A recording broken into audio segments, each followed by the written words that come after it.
Europe में राष्ट्रवाद, इस पाठ को हम लोग पढ़ेंगे। देखिए, सबसे पहले क्वेश्चन रहता है राष्ट्रवाद क्या है।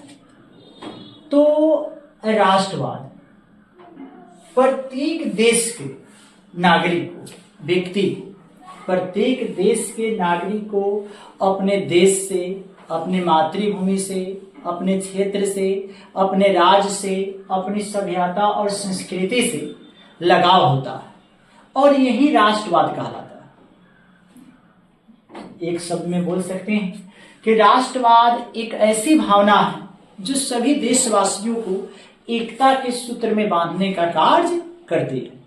प्रत्येक व्यक्ति को अपने देश से, क्षेत्र से, सभ्यता से, संस्कृति से लगाव होगा, इसे हम क्या कहते हैं? राष्ट्रवाद कहते हैं। और इसका बीजरोपण यूरोप में हुआ था।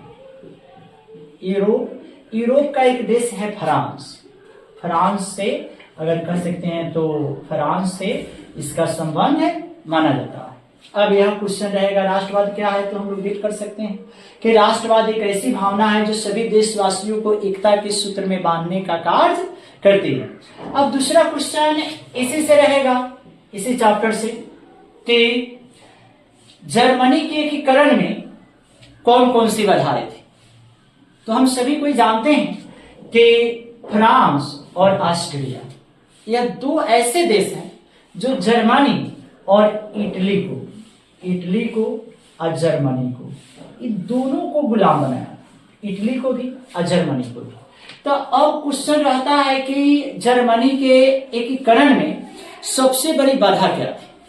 तो जर्मनी के एकीकरण में, तो इसमें साधारण शब्दों में हम याद करेंगे कि जर्मनी तो सबसे पहले छोटे छोटे राज्यों में बटा था। एकता का अभाव था, जब तक यह एक नहीं होगा, एकता का अभाव था, जब तक यह एक नहीं होगा तब तक कि इसका एकीकरण होगा नहीं।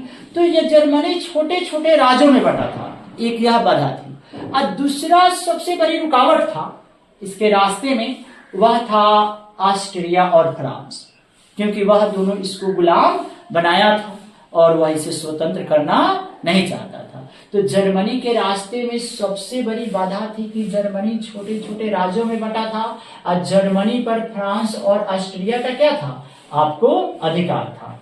अब अगला क्वेश्चन रहता है, देखिए क्वेश्चन है कि मेटरनिख कौन था, या मेटरनिख युग से क्या समझते हैं।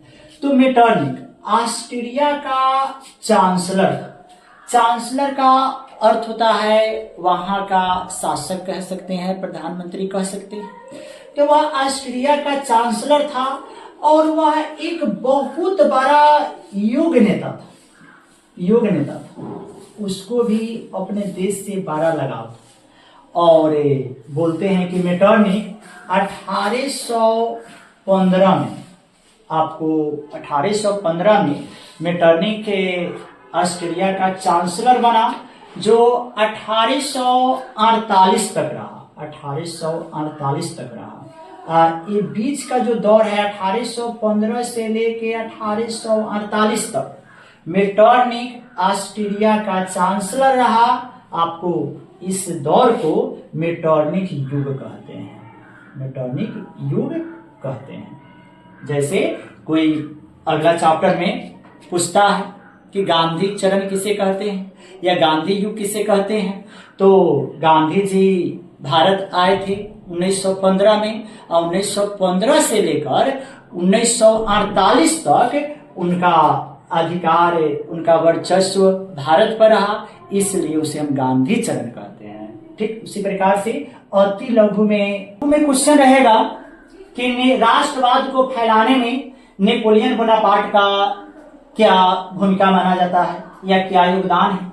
तो नेपोलियन के बारे में कहा जाता है कि ऐसा सम्राट, ऐसा राजा जो अधिकांश युद्ध में सफलता प्राप्त किया, उसे नेपोलियन का दर्जा दिया जाता है। तो आपको बोनापार्ट भी ऐसा ही शासक था। अब बोनापार्ट नेपोलियन का संबंध एक गरीब परिवार से था, अतः वह गरीबों का दुख दर्द जानता था। इसलिए जब नेपोलियन फ्रांस का राजा फ्रांस के गद्दी पर बैठा, फ्रांस के गद्दी पर बैठा, तो यह वहां के प्रजा से काफी प्रेम स्नेह लगाव रखता था। इसके एक इशारे पर प्रजा मर मिटने का कार्य कर सकती थी। यह जो बात कहता था उसे वहां की प्रजा मानने का कार्य करती थी। वहां की प्रजा को भी अपने देश से काफी स्नेह और लगाव उत्पन्न हुआ और नेपोलियन को वह साथ दिया। और नेपोलियन क्या किया कि अधिकांश देशों को गुलाम बनाने का कार्य किया, उस पर अधिकार किया।